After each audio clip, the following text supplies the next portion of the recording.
बच्चों, ये टॉपिक जो हम लोग अभी शुरू कर रहे हैं ना, ये है म्यूटेशन का दूसरा पार्ट है ना। पहले क्लास में हम लोगों ने क्या देखा था, म्यूटेशन का आपको इंट्रोडक्शन बताया। अब इसमें हम लोग शुरू करेंगे और बताए थे म्यूटेशन 3 तरह के होंगे। एक जेनेटिकल बेसिस पे या जीन के लेवल पे कोई परिवर्तन होगा। जीन के लेवल का परिवर्तन का मतलब आपको मालूम हो गया। जीन के लेवल में परिवर्तन का मतलब होता है कि अगर कोई जीन नाइट्रोजेनस बेस में परिवर्तन आ रहा है तब हम इसको जीन म्यूटेशन कह देंगे। अगर कोई नाइट्रोजन बेस में परिवर्तन आ रहा है तब हम इसका नाम रखेंगे जीन म्यूटेशन। लेकिन हम लोग क्या बोल रहे हैं, अगर चेंजेस जो है ये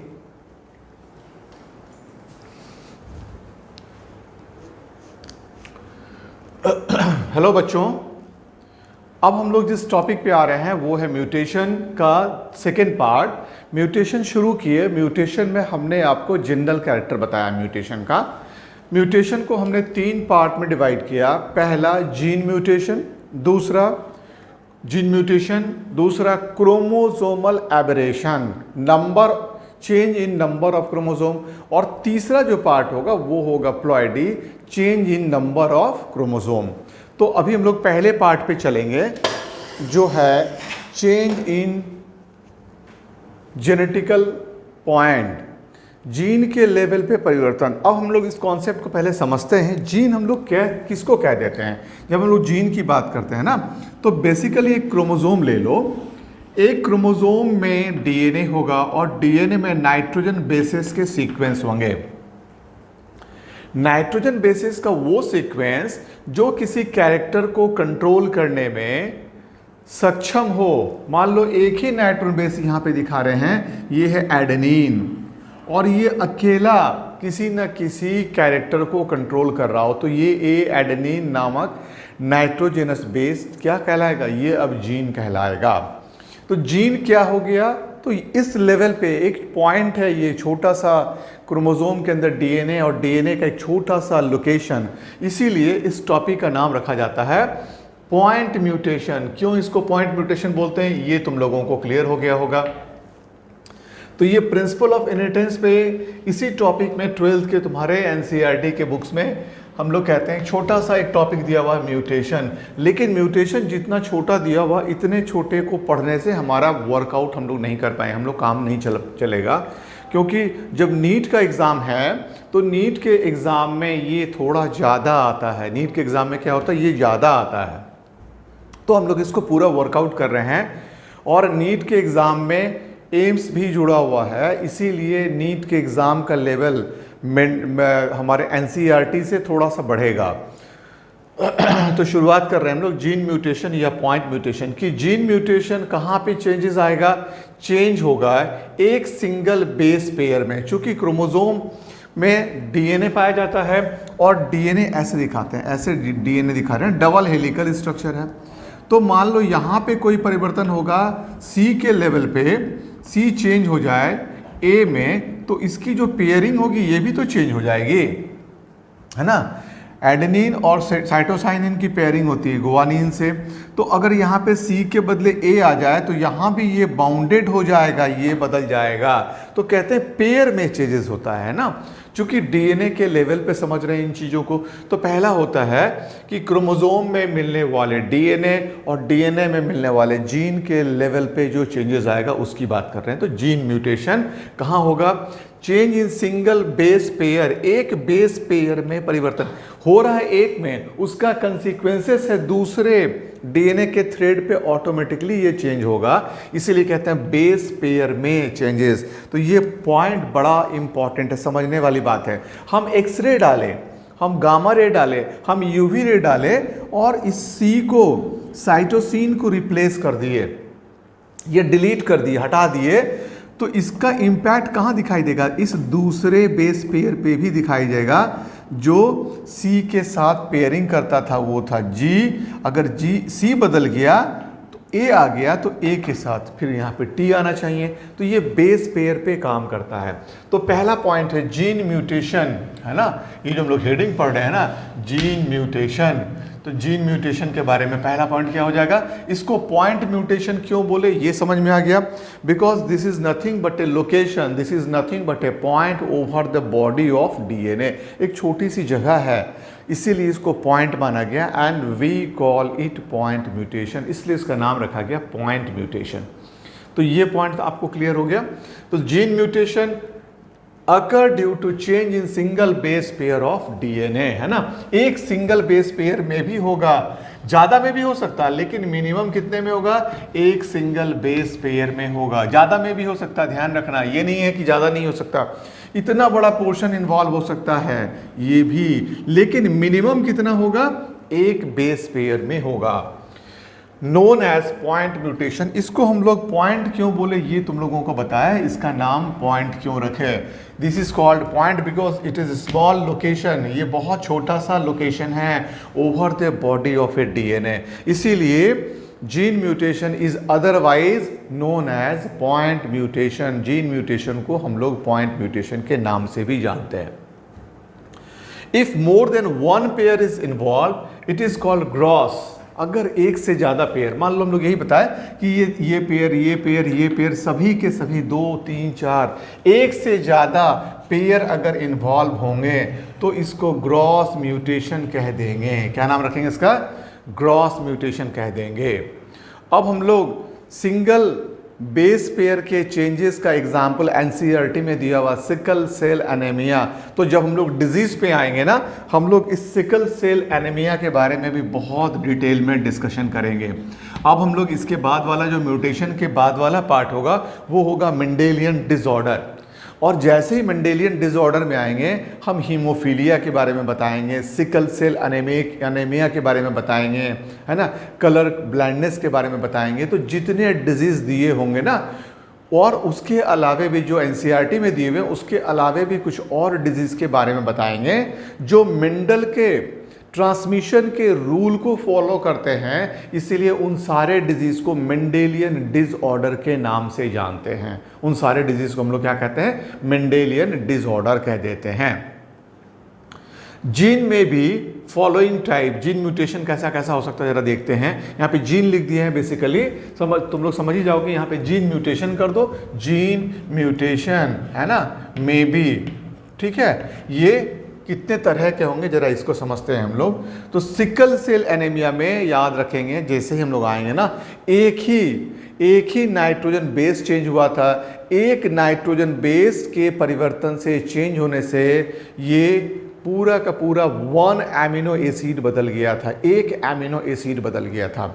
एक एमिनो एसिड के बदलने से प्रोटीन का नेचर बदल गया था और राउंडेड आरबीसी का शेप चेंज होके कचिया के समान हो गया था, सिकल के समान हो गया था। घास काटने वाला जो इंस्ट्रूमेंट होता है, हाथ में लकड़ी लगी रहती है, इससे हम लोग घास काटते हैं, उसको कहते हैं सिकल, सिकल शेप्ड हो गया था।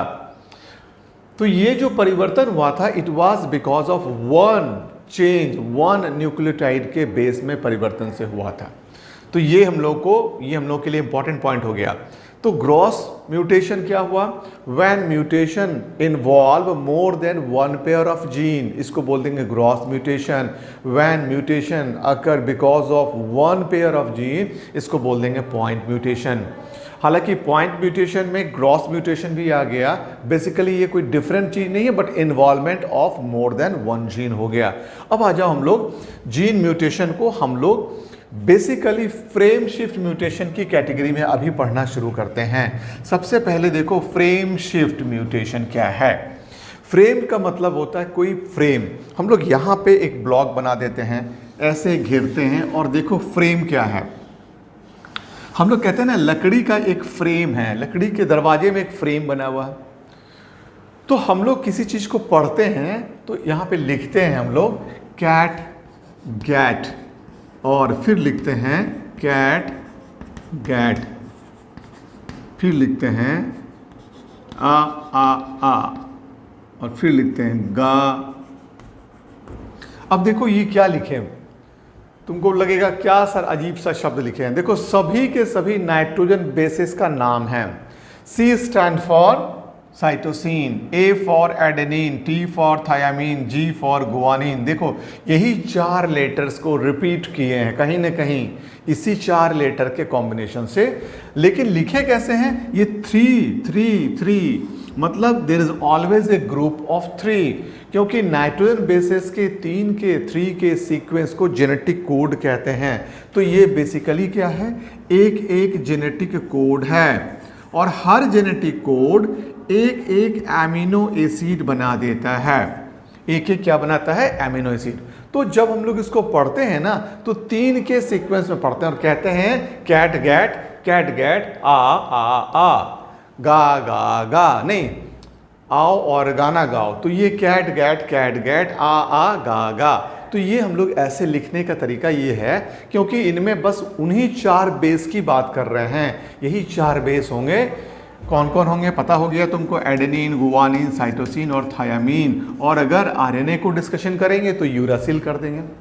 तो तुम्हारा ये कॉन्सेप्ट अभी हो सकता है, क्योंकि 12th का हम लोग फर्स्ट पार्ट पढ़ रहे हैं, इसके बाद वाले टॉपिक में प्यूरिन और पैरामिडिन का डिटेल है। अगर तुम्हें नहीं पता होगा तो कोई घबराने की बात नहीं है। अभी सिर्फ तुम लोग इतना याद रखो कि 2 नाइट्रोजन बेस होते हैं, एडेनिन और गुआनिन, साइटोसिन एंड थायामीन। एक को प्यूरिन कहते हैं और दूसरे को पायरीमिडीन कहते हैं। बस अभी आपके लिए अगर पहले से मालूम है तो बहुत अच्छी बात, नहीं मालूम है तो भी घबराने की बात नहीं है। डीएनए में नाइट्रोजन बेस मिलता है। नाइट्रोजन बेस कौन सा हुआ, 2 नाइट्रोजन बेस को प्यूरिन नामक बेस कहा गया और 2 को पैरीमिडीन कहा गया। इतने पॉइंट के बाद हम लोग आगे बढ़ते हैं। तो क्या देखें, फ्रेम शिफ्ट, ये हमारा रीडिंग फ्रेम था कैट गैट, ये रीडिंग फ्रेम है, पढ़ने का फ्रेम है। अब हम लोग क्या करते हैं, जरा रीडिंग फ्रेम को देखो तो चेंज करते हैं। रीडिंग फ्रेम को चेंज करते हैं और कुछ नहीं करेंगे, हम एक वर्ड्स को हम यहाँ से डिलीट करते हैं। ठीक है, एक वर्ड को डिलीट कर देते हैं। ये देखो ए को बदल दिए, ए को एक्सरे या गामा रे डाले, कोई रे डाले तो क्या फर्क पड़ा, रे डालने से ये डिलीट हो गया, डिस्ट्रॉय हो गया। तो अब मेरा रीडिंग फ्रेम बदल गया ना। अब क्या पढ़ेंगे इसको, अब इसको पढ़ेंगे CTG ATC, क्योंकि पढ़ना 3 के ग्रुप में, ATC ATA AAG and last में बच गया 2 AA। मतलब एक छोटे से लेटर्स को हटा दिए, पूरा का पूरा रीडिंग फ्रेम बदल गया। इसीलिए ऐसे म्यूटेशन को फ्रेम शिफ्ट म्यूटेशन कहा गया। तो पहले frame shift mutation technical word समझ में आ गया आपको। फ्रेम शिफ्ट म्यूटेशन का मतलब क्या हुआ, if reading frame is changed, ये जो रीडिंग फ्रेम है अगर ये बदल जाए, है ना, तो हम इसको फ्रेम शिफ्ट म्यूटेशन का नाम देंगे। अगर रीडिंग फ्रेम बदल जाए तो रीडिंग फ्रेम, एक केस हम लोग देखें कैसे बदल रहा था रीडिंग फ्रेम। सिर्फ एक पॉइंट पे हम लोग, अब इसके हम लोग रिलेटेड और भी चीज़ों को देखेंगे। एक हम लोग यहाँ पे वर्ड्स को चेंज करते हुए दिखाए। तो पहला चलो, frame shift mutation when reading frame is changed due to mutation. और ये किसके चलते हुआ, तो कहेंगे म्यूटेशन के चलते, है ना, म्यूटेशन के चलते। अगर रीडिंग फ्रेम, जैसे एक रीडिंग फ्रेम लिख रहे थे कैट, ए को रिप्लेस कर दिए, वहां तो डिलीट कर दिए ना, यहाँ रिप्लेस कर देते हैं। ए को रिप्लेस कर दिए, ए की जगह पे आ गया जी। अगर ए की जगह पे जी आ जाए, देखो समझते ही आना है, म्यूटेशन जब हम लोग पढ़ते हैं ना तो हम लेवल को हाई कर रहे हैं, लेकिन घबराने की ज़रूरत नहीं है। जो समय लग रहा है तुमको, बस पहली बार, हम बार बार कह रहे हैं, मेरे पूरे क्लास में जो तुम लोग रिकॉर्ड देख रहे होगे, जो क्लासेस देख रहे होगे ना, पहली बार ही तुमको वक्त लगेगा, लेकिन पहली बार में इतनी बातों को हम लोग इस लेवल पे समझाएंगे कि दूसरी बार तो तुम अपने वीडियो को फास्ट कर करके, है ना, ये जो तुम्हारे YouTube पे चैनल पे आ रहा होगा, फास्ट करके देखो, ज़रूरत नहीं है उसके बाद इतना समय तुमको लगाने की। एक क्लास जो हमारे 40 मिनट का, इसको तुम डबल फास्ट कर दो, 20 मिनट में देख लोगे, है ना। तो और थोड़ा फास्ट कर सकते हो, तुमको देखना है, क्योंकि तुमको स्ट्राइक कर जाएगा ना कि ये तुम्हारा पढ़ा हुआ है, तो फर्स्ट टाइम में ही तुम्हारा वक्त लगता है ना। और कोई और जानकारी के लिए तुम्हारे नीचे जो नंबर तुम्हारे आ रहे हैं ना, उस नंबर पे भी हमसे बात कर सकते हो, ठीक है। तो हमारे बहुत से पूरे कोर्स को हम लोगों ने तैयार किया, पूरे बायोलॉजी के कोर्स को हमने तैयार किया है। तो जीन म्यूटेशन कैसा होगा, ये change in single base pair है। ग्रॉस म्यूटेशन क्या हुआ, more than one base pair involve हो गया। फ्रेम शिफ्ट म्यूटेशन क्या हो गया, देखो छोटे छोटे वर्ड्स आने शुरू हो गए हैं। फ्रेम शिफ्ट म्यूटेशन क्या हुआ, when reading frame is change, एक फ्रेम देखे CAT, हमेशा कैट इसको बोलेंगे। मतलब क्या होता है, 3 नाइट्रोजन बेसेस आर इन्वॉल्व, 3 के बेस को हमेशा एक साथ पढ़ते हैं because it is called genetic code. mRNA में इसी का नाम होता है, 3 bases in mRNA are called as genetic code. CAT की जगह पे G लगा दिए, A को रिप्लेस कर दिए, तो एक दूसरा कोड बन गया है ना। तो हालांकि हम लोग बताएंगे इसको जब हम लोग, तुम बोलोगे सर ये CGT कोड कैसे होगा, ये तो RNA की बात हो रही है। तो ठीक है, ये हम लोग एक तरीका सिखा रहे हैं सीखने का हम लोग। Deletion and addition are and substitution, deletion, addition and substitution are the process, ये 3 प्रोसेस होंगे जो कॉज करेंगे फ्रेम शिफ्ट म्यूटेशन को। तो देखो फ्रेम शिफ्ट म्यूटेशन को कौन कौन कॉज कर रहा है। पहला कॉज करेगा डिलीशन, है ना, पहला कौन कॉज कर रहा है, डिलीशन के चलते हो रहा है। देखते जाओ डिलीशन कैसे हो रहा है, जरा समझते हैं। रिमूवल ऑफ वन और मोर बेस, एक बेस में परिवर्तन से अगर डिलीट हो रहा है, रिमूवल हो रहा है। डिलीट शब्द का मतलब ही होता है, हम लोग बोलते हैं ना कि डिलीट कर दो, तुम्हारे मोबाइल पे बहुत सा चीज़ आया हुआ, इसको डिलीट कर दिए। तो डिलीट मतलब क्या होता है, हटा देना। यहाँ भी हम लोग हटा रहे हैं, CAT था कैट, इसमें से A को हटा दिए, तो रीडिंग फ्रेम पहले था कैट गैट कैट, अब A के हटते ही रीडिंग फ्रेम क्या हो गया, CTG, क्योंकि अभी अभी बताया हमने कि हमेशा 3 बेस पेयर को एक साथ रीडिंग फ्रेम में पढ़ते हैं, क्योंकि जेनेटिक कोड हमेशा 3 लेटर्स का बना होता है। तो रीडिंग फ्रेम पहले था कैट गैट कैट, अब हो गया CTG ATC, है ना, CTG ATC, और AT बच गया क्योंकि इसमें एक और बेस पेयर चाहिए था। तो यहां पे जो फ्रेम शिफ्ट हुआ, यहां जो फ्रेम शिफ्ट हुआ क्यों हुआ, because of deletion of A। इस म्यूटेशन का नाम रखा गया डिलीशन। ऐसे ही एडिशन भी हम लोग कर लेंगे, बहुत इजी हो गया, अब समझ में आने लगा होगा तुम लोगों को। एडिशन में क्या करेंगे, समझ में आ गया, एक नाइट्रोजन बेस को ऐड कर देंगे। एडिशन का मतलब ऐड करना हुआ, इसीलिए इंसर्शन शब्द का भी प्रयोग कर सकते हैं, इंसर्ट कर दिए, बीच में डाल दिए। जैसे एक एग्जाम्पल है कैट गैट कैट, एग्जाम्पल वही लिए, यहाँ पे एरो दिखा रहे हैं, मतलब यहाँ पे एक लेटर डाल रहे हैं, A को ऐड कर रहे हैं, तो रीडिंग फ्रेम क्या हो जाएगा, CAA का, नहीं CAA, और अब ये TGA हो गया। तो बाकी के रीडिंग फ्रेम भी क्या होने लगे, चेंज होने लगे। तो पूरा का पूरा रीडिंग फ्रेम क्या हो गया, बदल गया। पूरा का पूरा हर एक से एक एक एमिनो एसिड बनता था। थोड़ी सी बात समझ लोगे तो आगे भी काम आएगी। हर एक जेनेटिक कोड एक एक एमिनो एसिड बनाता था, सब का सब एमिनो एसिड बदलता जाएगा, क्योंकि सभी जेनेटिक कोड बदल गए। जब सभी जेनेटिक कोड बदल गए तो सभी एमिनो एसिड भी बदल गया। सभी एमिनो एसिड बदल गया, जरा ध्यान से समझना, जब सभी एमिनो एसिड बदल गया तो प्रोटीन भी बदल जाएगा, एंजाइम भी बदल जाएगा, मेटाबॉलिक एक्टिव भी बदल जाएगी। तो ये जो इम्पैक्ट पड़ा, this is once again frame shift mutation because of insertion और एडिशन। अभी क्या हुआ, इंसर्शन हुआ या एडिशन हुआ, उसके चलते ये फ्रेम शिफ्ट हो गया। तीसरा केस हम लोग क्या आएंगे, सब्स्टिट्यूशन। फिर आ जाओ, नाम से बहुत सी चीज़ों के ना, नाम से बहुत सी चीज़ों का पता चल जाता है। हम लोग कहते हैं ना, एक प्लेयर इंजर्ड हो गया, उसको सब्स्टिट्यूट कर दिया गया। कभी कभी हम लोग देखते हैं क्रिकेट खेल रहे होते हैं, कोई प्लेयर इंजर्ड हो गया तो उसके बदले कोई दूसरा आ गया। तो सब्स्टिट्यूशन का मतलब तुम लोगों को मालूम हो गया, बदले में किसी का आना इज सब्स्टिट्यूशन, बदले में किसी का आना। तो एक सब्स्टिट्यूशन में क्या होगा, 2 हम लोग नाइट्रोजन बेस की बात किए, एक यहाँ पे तुमको बताया हम लोग प्यूरीन, है ना, देखो यहाँ पे लिखे हैं हम लोग प्यूरीन, और दूसरा बोले पायरामिडीन, यहाँ भी लिख के रखे हैं इसको CNT। साइटोसिन और थायामिडीन एक नाइट्रोजेनस बेस है। एसिड और बेस हम लोग जानते हैं ना, वही बेस है। नाइट्रोजेनस भी जानते हैं, नाइट्रोजन कंटेनिंग। तो 2 ग्रुप में DNA में मिलने वाले बेसिक कॉन्सेप्ट, बेस को हम लोग 2 ग्रुप में डिवाइड किए हुए हैं। एक का नाम रखे हैं प्यूरीन और दूसरे का नाम रखे हैं पैरामिडीन। प्यूरीन है एडेनिन प्लस गुआनिन। प्यूरीन कौन कौन है, एडेनिन और गुआनिन। और पैरामिडीन कौन है, साइटोसिन एंड थायामीन। तो देखो, जब हम लोग सब्स्टिट्यूट करेंगे तो मेरे पास 2 ऑप्शन है, कौन कौन सा ऑप्शन है जरा ध्यान से देखो। एडेनिन को रिप्लेस कर दिए गुआनिन से, या गुआनिन को रिप्लेस कर दिए एडेनिन से। मतलब एक प्यूरिन हटाए और दूसरा प्यूरिन डाल दिए, या एक पायरिमिडीन को हटाए, सी को रिप्लेस कर दिए टी से, या टी की जगह पे ले आए सी। एक पायरिमिडीन को हटाए और दूसरा पायरिमिडीन डाल दिए, ठीक है ना, एक पायरिमिडीन को हटाए और दूसरा पायरिमिडीन डाल दिए। ये क्लियर हो गया हमको। तो जब भी ऐसा केस होगा, एडेनिन को किससे रिप्लेस किए, गुआनिन से, साइटोसिन को किससे रिप्लेस किए, थायामीन से। दोनों ही केस में प्यूरिन को प्यूरिन से या पैरामिडीन को पैरामिडीन से अगर हम लोग रिप्लेस करेंगे, ऐसे रिप्लेसमेंट का नाम देंगे ट्रांजिशन। क्या नाम देंगे इसको हम लोग, ट्रांजिशन।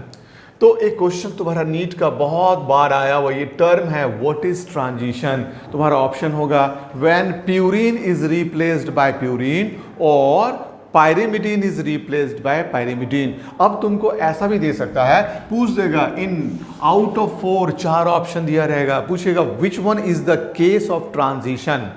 इनमें क्या करेगा, प्यूरिन के बदले पायरिमिडीन वाला 3 होगा, प्यूरिन के बदले और पैरामिडीन के बदले प्यूरिन वाला, ऐसा 3 ऑप्शन होगा। एक ही ऑप्शन ऐसा होगा जिसमें या तो प्यूरिन के बदले प्यूरिन या पैरामिडीन के बदले पैरामिडीन दिया रहेगा।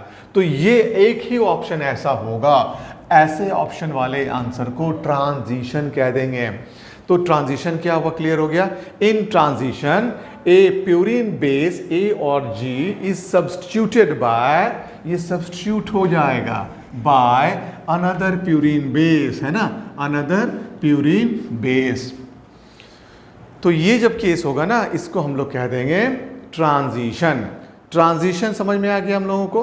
ट्रांजिशन में purine is replaced by purine और pyrimidine is replaced by pyrimidine, vice versa नहीं।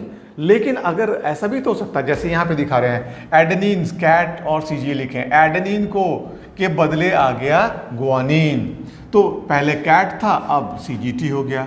फिर आ जाओ यहाँ पे देखो तो CGA है, इसके बदले G के बदल को A कर दिए। तो ये दोनों ही केस में क्या हुआ, प्यूरिन को बदल के प्यूरिन लाए।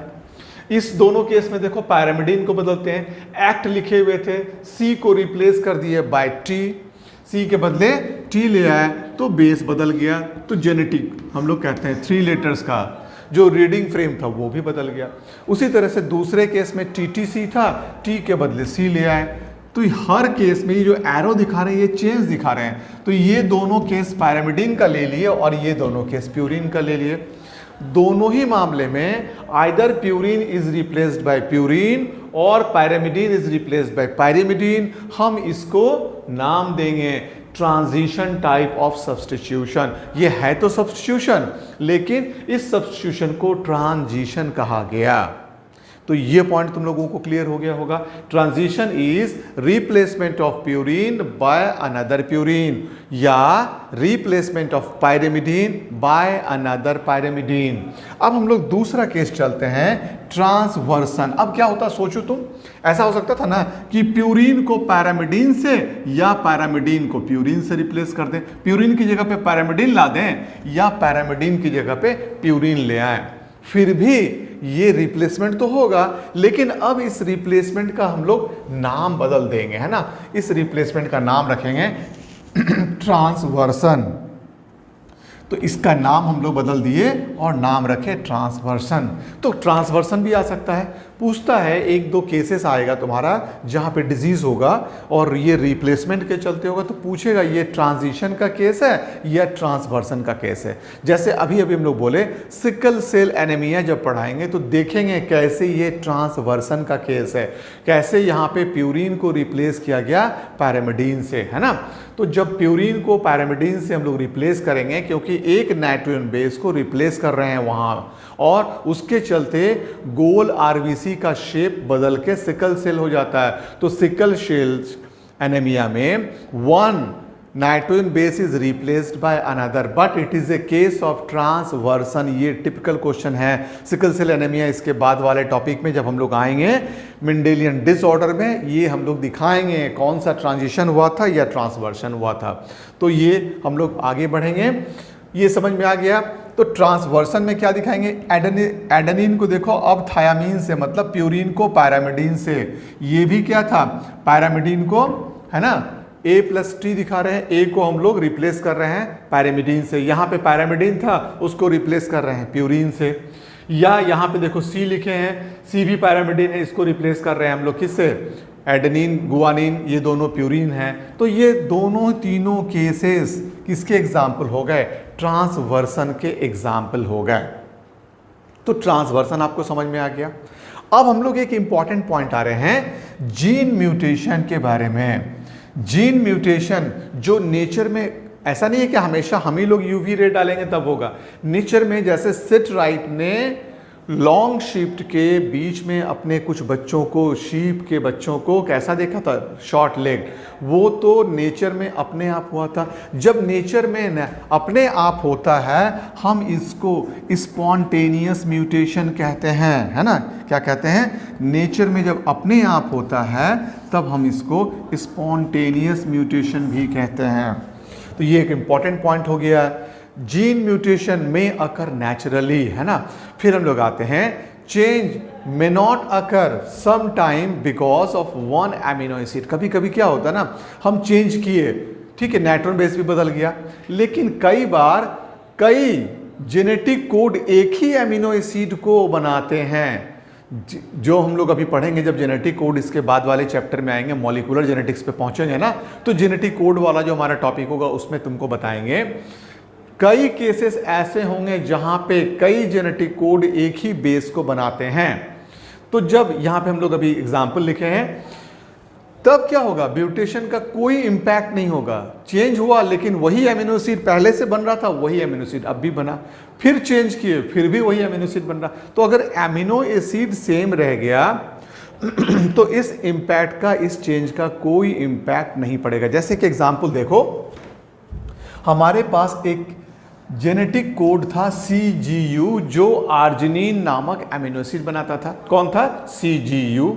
अब हम लोग क्या किए, ये G में परिवर्तन लिए, नहीं U को चेंज कर रहे हैं, चलो U में चेंजेस लाते हैं। U की जगह पे पहला केस ले आए, रिप्लेस किए A से, तो क्या बन गया CGA, CG तो कॉमन रह गया, A आ गया।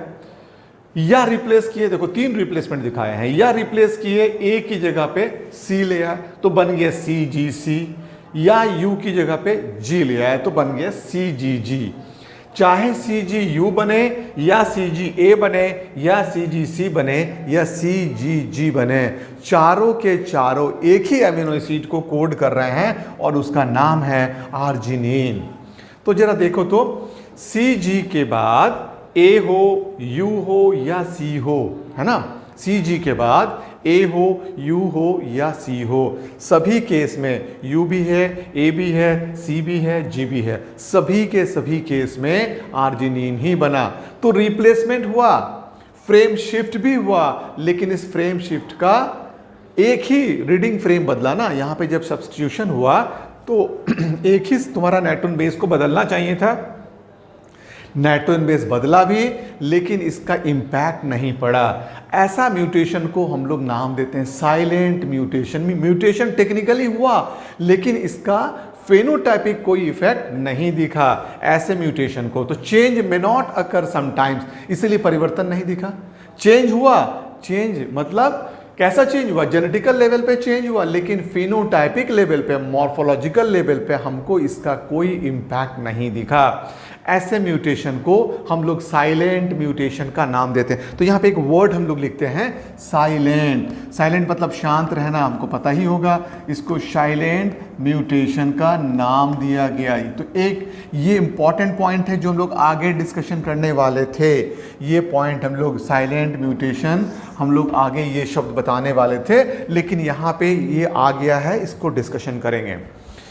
तो कई बार क्या होता है, जो कंप्लीट फ्रेम शिफ्ट म्यूटेशन होता है, इसमें genetic code reading frame change हो जाता है। रीडिंग फ्रेम चेंज हो जाता है तो नए प्रोटीन बन जाते हैं। नहीं तो मान लो यहाँ पे एक में परिवर्तन किए, सारा का सारा फ्रेम चेंज हो गया। मान लो ये एक चेंजेस को डिलीट किए थे तो अब ये बन गया नया। नया बनने से हर जेनेटिक कोड एक नया एमिनो एसिड बनाया। तो ओवरऑल इंपैक्ट क्या पड़ा, एक नया प्रोटीन बन गया। पहले एक प्रोटीन बन रहा था, अब दूसरा प्रोटीन बन गया। तो जब प्रोटीन में चेंजेस आ गया, प्रोटीन में परिवर्तन आ गया, तो एंजाइम बदल जाएगा। तो एक शॉर्ट में हम लोग अगर लिखें तो इसको ऐसे तुमको समझना है कि यहां पर रिप्लेसमेंट हम लोग दिखाते हैं जरा सा।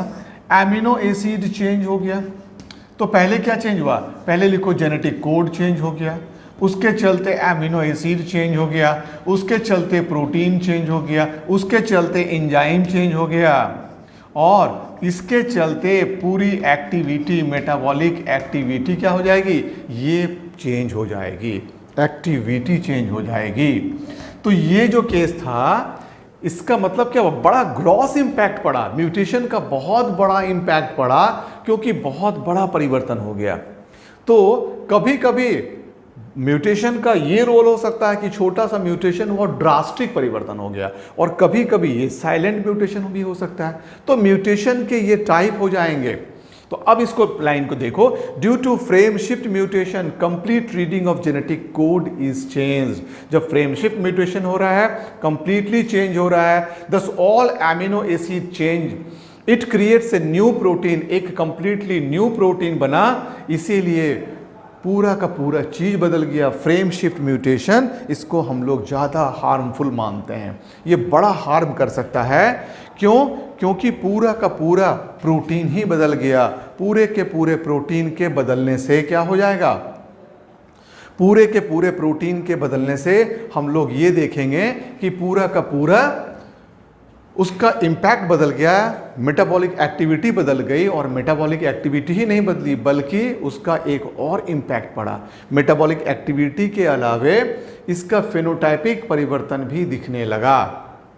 तो ये तुम्हारा हम लोग बता रहे हैं, म्यूटेशन को हम लोग 3 कैटेगरी में पढ़ने जा रहे हैं। तो ये पहला जो क्लास था वो था इंट्रोडक्शन। अब जो क्लास लिए ये था जीन म्यूटेशन। इसके बाद जो क्लास लेंगे वो होगा क्रोमोसोमल नंबर में चेंजेस एंड क्रोमोसोमल स्ट्रक्चर में चेंजेस। स्ट्रक्चर में परिवर्तन को क्रोमोसोमल एबरेशन कहेंगे, और नंबर में चेंजेस को, न्यूमेरिकल चेंजेस को प्लॉइडी कहेंगे।